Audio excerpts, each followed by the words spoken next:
Hey, hi, hello friends. Day 6 is underway for the Rybsat readathon. It is Friday, and I decided I'd start off this video with my April wrap-up since I haven't done that yet.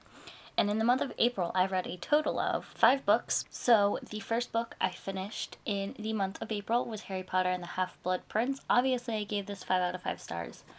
If you don't know me, Harry Potter is the reason I got into reading. Harry Potter is life, like, for reals. So I read that in the month of April.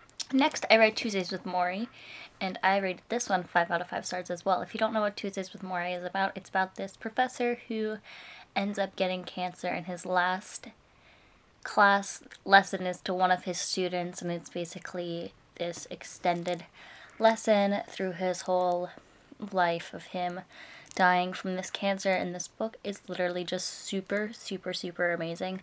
And if you haven't read it yet, I definitely suggest you read it because it will give you all the feels and will definitely make you rethink your life and how you're living it. Next is Nimona, and this is by Noelle Stevenson, and I was pleasantly surprised with this book. I rated it 5 out of 5 stars. I now know why everybody loves it.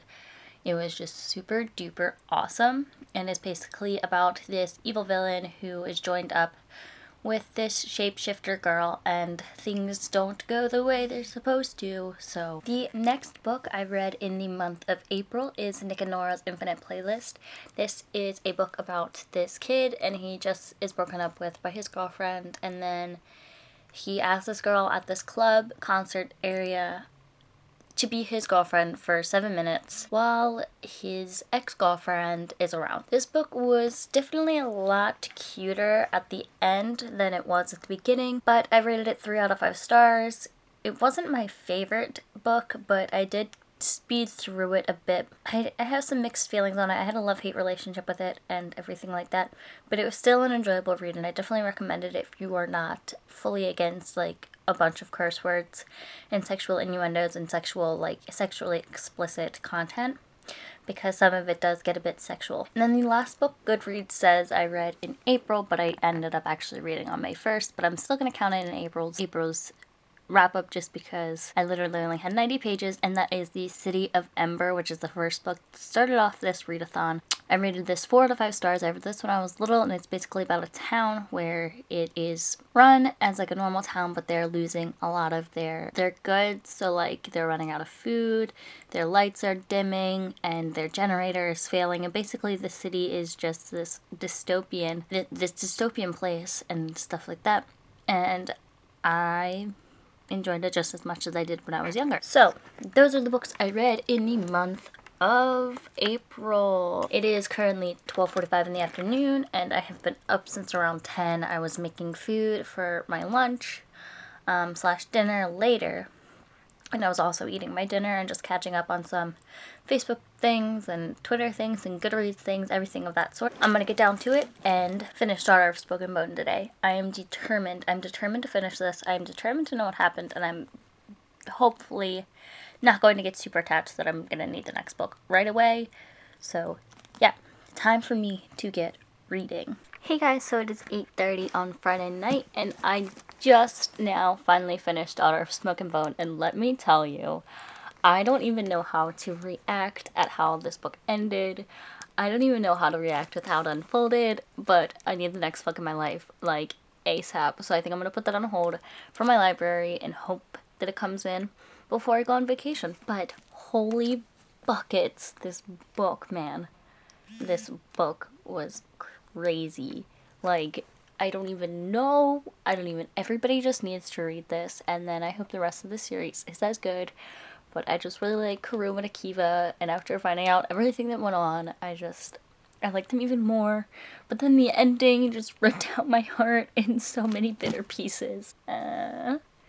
But with this book under my belt, that means I have read 3 books for this readathon, 3 out of the 4 that I wanted to read, and that means I have read 901 pages so far. I did the math. I didn't have the Rose Society with me, so I just took the page count off of Goodreads, which should be accurate enough. And so yeah, 901 pages I've read, and it's been how many days? It's been 6 days, 5 days. It's been 5 days. Well, technically 6. And I've read 901 pages. That means, like, it would only take me a week to finish a Game of Thrones book. But let's be real.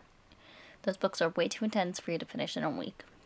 So I don't know if I'm going to start the Vampire Academy yet, just because this book tore my life into pieces. And I don't know how I'm feeling, but I think if I just dive into another book that I'll forget about it. But I'm going to take a break for a bit, probably watch some YouTube, catch up on things that I need to be caught up on, and everything like that. But thank you for everybody who have read this book and didn't give me a warning that it will rip your freaking heart out.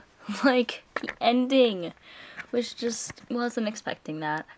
I had a hint of guessing for the one thing, and it ended up being true, but I didn't want it to be true. And then the other thing, and the other did the thing, and the thing.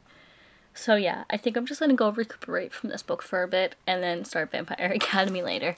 So I'll check in with you guys if I start reading next or if this day is just over. Hey guys, so it is 11 o'clock at night and I started about like 25 minutes ago Vampire Academy, but I was listening to it on audiobook while I was doing my workout, so I didn't get that far.